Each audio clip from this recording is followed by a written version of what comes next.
Hi guys, welcome to another anime review by Diminias. This time we'll be doing Naruto 642. So, if you don't want spoilers, turn me off right now. Alright, for the rest of you, let's talk about chapter 642. Right off the bat, we get to see the aftermath of Naruto and Sasuke's combination attack in conjunction with the Hokages.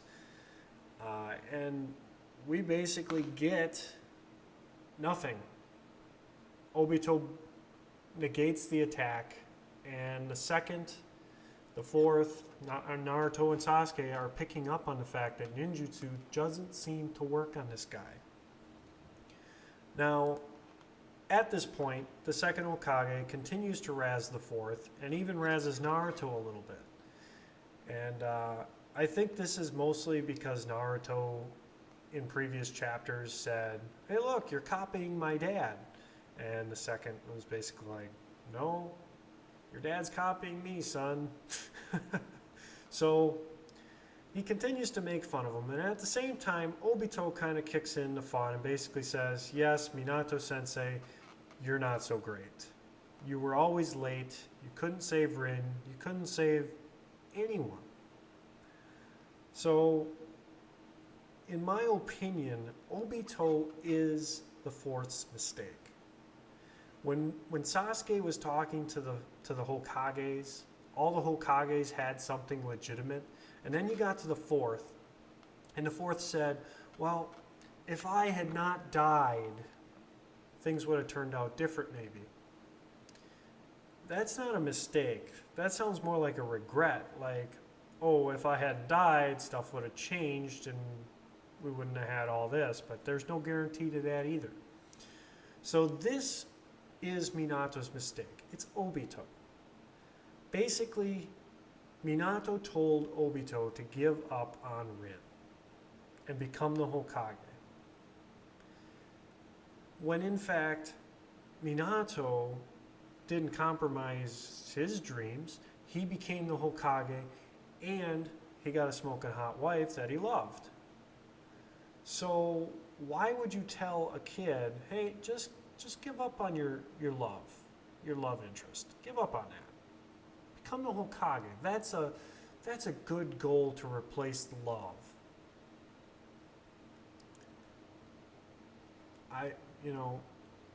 That's Minato's mistake,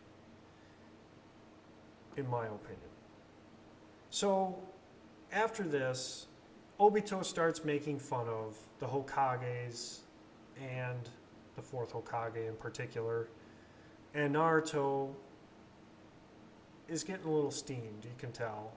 But he's taking it right now. Gamakichi happens to just fire off a quick attack because, hey, I'm checking out, might as well try something, right? And the second and Naruto both notice that his attack wasn't negated completely. And this is what I don't get, is Sasuke is supposed to be the smart one. Naruto's supposed to be like the brute power and force and never give up type. Yet Naruto picks up on that fact and Sasuke never did. So Naruto starts getting into sage mode. You can see him concentrating, getting into sage mode. And he gets really pissed off at the things that Obito is saying at this point. And he's in sage mode now, pops out his Rasengan. Minato's like, holy crap, he can use Senjutsu? And Sasuke's like, Senjutsu? What the fuck is that? So the second says, oh, maybe this kid's not so dumb. The fact that he picked up on it when these two idiots over here didn't, maybe he's got some brains in his head. So the second moves in, uses his teleportation jutsu, and they attack Obito and land a hit, which is important because we just brought the uses of Sage Mode up a notch. Hey, right now, Sage Mode is way, way better than QB Chakra Mode.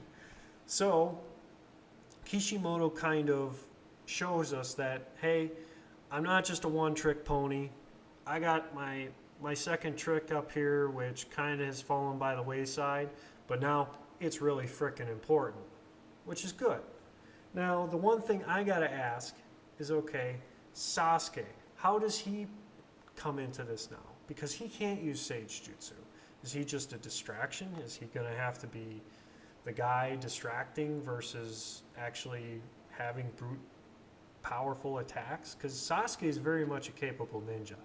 There is one attack that I think he can use that will hurt Obito at this point, and that is Kirin. And I don't think it's any coincidence that both Naruto and Sasuke have a jutsu that's not necessarily ninjutsu.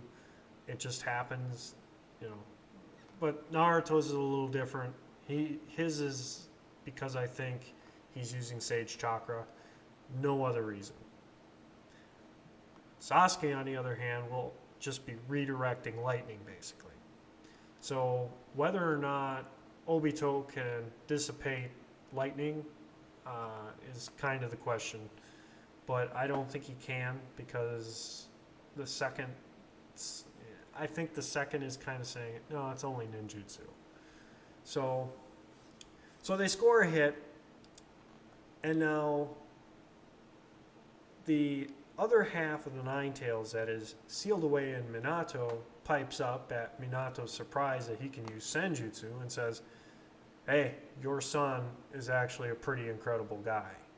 He's not just a pretty face that Sasuke can, kind of have his thing for. So my question is, at this whole thing, is how is Obito going to react now that he knows Naruto has an attack that can hurt him? I have a feeling that suddenly we're back to where we were, where Naruto is going to be the target. And everybody's going to be protecting Naruto. The only other person I think you can rely on for Sage Jutsu at this point is the first Hokage. But we haven't really seen if that's Sage Jutsu or if that's just a special Jutsu. We don't know yet. So, and also Madara is obviously keeping him busy. So, all right, guys, I'm going to wrap the review up here. As far as the chapter is concerned, I thought it was a spectacular chapter. I can't stress that enough. I thought it was great. We got away from the one-trick pony, which was QB Chakra mode, and we basically learned that Minato is human. He does make mistakes, and his mistake is Obito. So, guys, please like, subscribe, and comment. Hell, you can even hate on this review if you didn't like it, so I don't care. I'll respond to all the comments. If you ask questions, I'll respond. So, all right, guys, have a good night.